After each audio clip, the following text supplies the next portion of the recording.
Hello everyone, ఎలా ఉన్నారు? Welcome back. Just ఇందాకే 'Predator Badlands' Telugu dubbed movie థియేటర్‌లో 3డీలో చూసొచ్చా. 2డీ గురించి నాకు తెలీదు గానీ 3డీ అయితే చాలా బాగుంది గైస్. తెలుగు డబ్బింగ్ కూడా చాలా బా చేశారు. బట్ మన మెయిన్ క్యారెక్టర్ 'ప్రీడియేటర్' ఉంటాడు కదా! అతనికి తెలుగు డబ్బింగ్ చెప్పలేదు. అతను తన ఒరిజినల్ లాంగ్వేజ్‌లోనే మాట్లాడతాడు. బట్ మనకి కింద తెలుగు సబ్‌టైటిల్స్ వేశారు. సో ప్రాబ్లమ్ ఏమి ఉండదు. 'ప్రే' మూవీ తర్వాత నాకు ఈ 'ప్రీడియేటర్ బ్యాడ్ ల్యాండ్స్' మూవీ చాలా బాగా నచ్చింది గైస్. బట్ మూవీ ఎండింగ్‌కొచ్చేసరికి కొంచెం రొటీన్‌గా అనిపించింది. రొటీన్‌గా ఉన్నా కూడా అక్కడ వాళ్ళిచ్చిన జస్టిఫికేషన్‌కి సాటిస్ఫై అయ్యా. మూవీలో విజువల్స్ కానీ, బీజీఎం కానీ, కలర్ గ్రేడింగ్ కానీ, విచిత్రమైన యానిమల్స్ కానీ, అండ్ వాళ్ళ వెపన్స్ కానీ, అండ్ యానిమల్స్ వల్ల జరిగే కొన్ని కాన్సిక్వెన్సెస్ కానీ, యాక్షన్ సీక్వెన్సెస్ కానీ అన్నీ కూడా చాలా బాగున్నాయి గైస్. డెఫినెట్‌లీ థియేటర్‌లో ఫుల్‌గా ఎంజాయ్ చేస్తారు. ఎక్కడ కూడా అడల్ట్ కంటెంట్ లేదు. హ్యాపీగా ఫ్యామిలీతో చూడొచ్చు. డీటెయిల్‌గా మూవీ ప్లాట్ అండ్ రివ్యూ చెప్పేస్తా. అంతకుముందు నేను మూవీ చూడకుండా రివ్యూ ఇస్తున్నా అని కొందరు కామెంట్స్ చేస్తారు. సో మీకోసమే నేను టికెట్ కూడా ఫోటో తీసుకున్నాను చూడండి. నా రివ్యూస్ అన్ని మీకు జెన్యూన్‌గా అనిపిస్తే సబ్స్క్రైబ్ చేసి బెల్ నోటిఫికేషన్స్ కూడా ఆన్‌లో పెట్టుకోండి. సింపుల్‌గా ప్లాట్ ఏంటంటే ఒక ఏలియన్ గ్రహంలో ఉండే ఒక రాజు చిన్న కొడుకు దేనికి పనికిరాడని అతన్ని చంపేయమని వాళ్ళ నాన్న చెప్తాడు.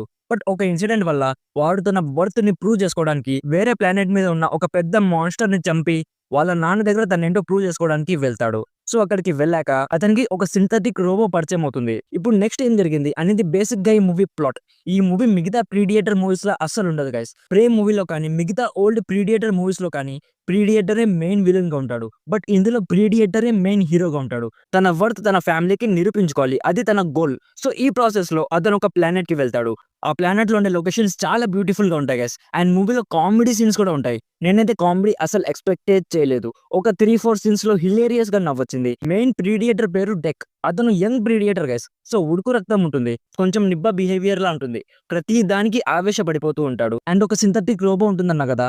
దానికి మన డెక్‌కి లిప్ కిస్ పెడతారేమో అని ఎక్స్‌పెక్ట్ చేశా. బట్ థాంక్‌ఫుల్లీ పెట్టి చెడగొట్టలేదు. సింథటిక్ రోబోగా చేసిన ఎల్ఏ ఫెన్నింగ్ ఎక్స్ట్రార్డినరీ పర్ఫార్మెన్స్ డెలివర్ చేసింది. మిగతా యాక్టర్స్ కూడా చాలా బాగా చేశారు. ఫ్రాంక్‌గా చెప్పాలంటే ఉన్నదే 4, 5 క్యారెక్టర్స్ అందరూ కూడా చాలా బాగా చేశారు. ఓవరాల్‌గా నా సైడ్ నుంచి recommended 80% as an excellent theatrical experience. Monster alien movies ఇష్టమైతే డెఫినెట్‌లీ థియేటర్‌లో 3డీలో చూడడానికి ట్రై చేయండి. మంచిగా ఎంజాయ్ చేస్తారు. సో ఇది guys 'Predator Badlands' movie review. Already ఈ మూవీ మీరు చూస్తుంటే మీకెలా అనిపించిందో కామెంట్స్‌లో మాతో షేర్ చేసుకోండి. వీడియో నచ్చితే లైక్ చేయండి. మరిన్ని రివ్యూస్ అండ్ రికమెండేషన్స్ కోసం మన ఛానల్‌ని ఇప్పుడే సబ్స్క్రైబ్ చేసుకోండి. Thank you so much for watching. Meet you in my next video. By bye guys.